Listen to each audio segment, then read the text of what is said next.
In this video, I'll show you how to use Bolt.New'S free 1M token tier. First, visit the Bolt.New website and sign into your account. If you don't already have an account, create one to access the platform. Next, start a new project or open an existing one.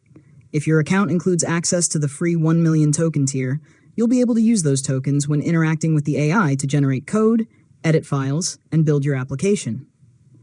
After that, enter your prompts in the AI chat and let Bolt.New generate or modify your project.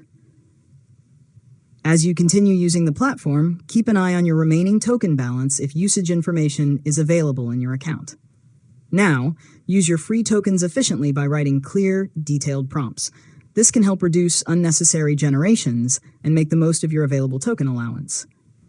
Finally, if you reach the token limit, review the available upgrade options to continue using AI features.